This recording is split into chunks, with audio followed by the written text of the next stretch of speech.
Hey everybody, Prepper Nurse 1 here. Today is Monday, the 28th of September, 2020. Right now, I'm going to show you that right there. It's absolutely gorgeous right now. Today is our last day for a while. The 10-day forecast after today, we do have some rain, but then we're looking at highs temperatures of maybe 70. High 60s and then 40s at night. So that's I said, well, I need to get out here and I need to get this split up, because what I want to do is I want to get this all split up, all stacked up. I got a couple more tarps. I'm going to get everything tarped up really well ahead of time here. So been digging into this pile, as you can see. And, I'm just going to bang out what I can bang out and get it done as much as I can. And but there's, they had been using some of this over here, so I'm going to utilize that first and put the wood there that I'm splitting right now there. There's two different kinds that I'm splitting.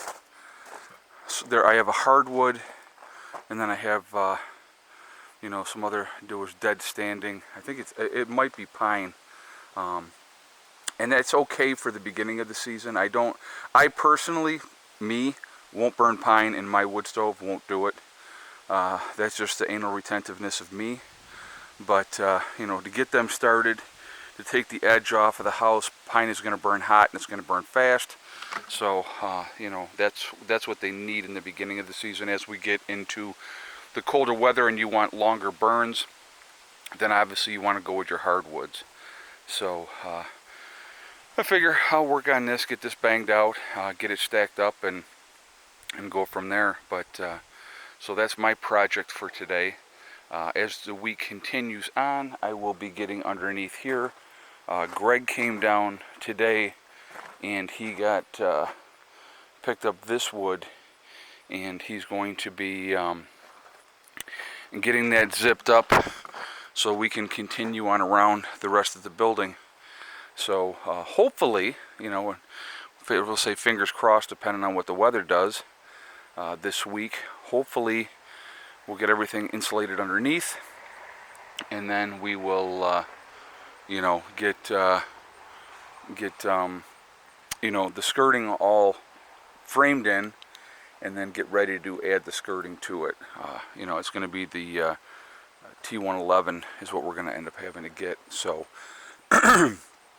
so that is the game plan, and we'll get that all squared away and get this boxed in. That's the important step now, so the floors aren't cold for them throughout the course of the winter.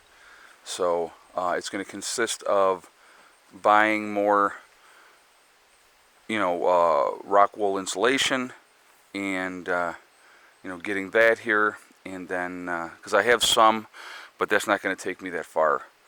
This is different underneath.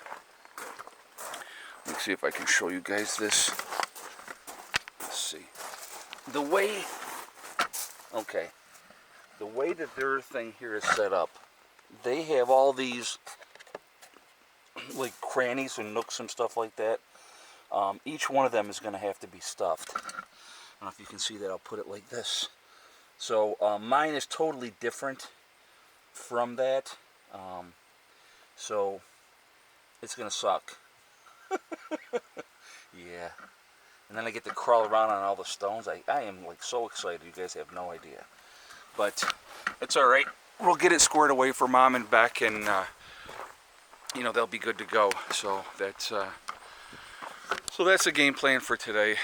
Just trying to get this banged out, so that's out of the way. I'm going to get everything covered up really well, because there is rain in the forecast, and this is good dry wood, so we want to keep it good dry wood. So I'll get everything tarped up really well, and we're just going to go from there. We're just going to step by step methodically work on this, get things squared away.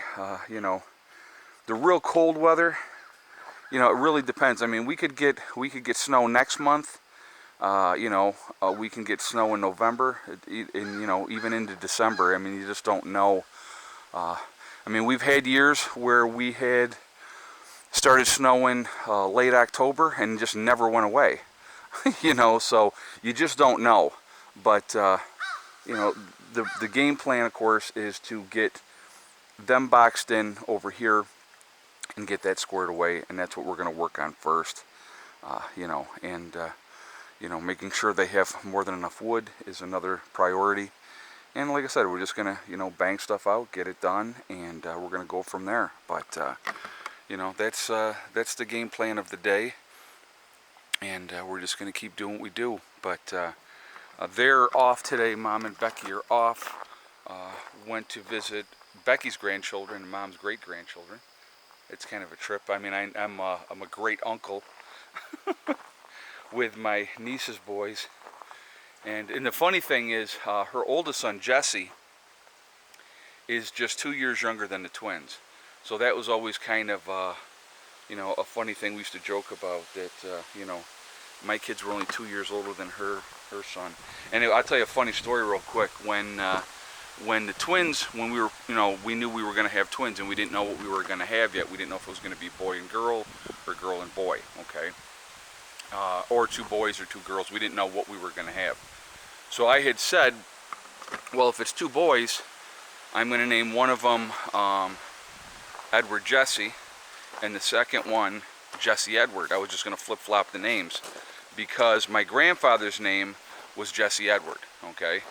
And so obviously I wanted, you know, Eddie to be named after me, and you know, I gave him my grandfather's middle name. So, you know, that's kind of how we went with that. But you know, and my niece at the time, she says, Uncle Eddie, she goes, you can't do that. And I go, what are you talking about? She says, well, if I have a son, I'm going to name my son Jesse Edward. And I said, because she loved my grandfather as well, and you know, and then of course I'm her favorite uncle. So I said, well, we'll just have to hope that that's not what it is. And then it ended up being boy girl, and so obviously I named Eddie Jesse, and so 2 years later she had her son Jesse Edward. So she has 2 more boys since then. But yeah, that was kind of funny. So, but yeah, there's like a 2-year age difference between her oldest son and the twins, which was always kind of a weird thing. But you know, I had my kids later. I waited, so that was, I needed to. I had a lot of growing up to do. So when I had my kids, I was ready, and so you know, you know, you're a different place in your life when you are than when you're in your 20s. So, but anyway, so that's where we're at. The puppies are all out here chilling. Chickens are doing well. They're having a good day, and so, all right, I will be doing a second video later today. I just kind of wanted to give you an idea of what I'm doing. I'm going to get back to work here and get this crap knocked out so I can get it done. I definitely want to get a ride in this afternoon, so I definitely got to get to work on this. But I will be doing a second video this evening for you guys, and we'll go from there. All right, I hope everybody's doing well. Hope your week is starting off good. Remember, guys, we are all in this together. That is important to remember. Also remember to hug and kiss the ones you love. Tell them every single day how you feel, because tomorrow is not guaranteed. We never know what's going to happen in life. Also remember STD. It's one step at a time, one thing at a time, and one day at a time. Whatever you're trying to do, whatever you're trying to accomplish, you can do it. The only one that can stop you from reaching those goals is you. Nobody else can stop you. Stay positive, stay away from that negativity, and you'll just be fine. And realistically, guys, like I said, if you work at things methodically, things get done. It is truly amazing how much you can get done if you just put in even a minimal amount of effort. All right, I will talk to you all later. Prepper Nurse 1, out for now.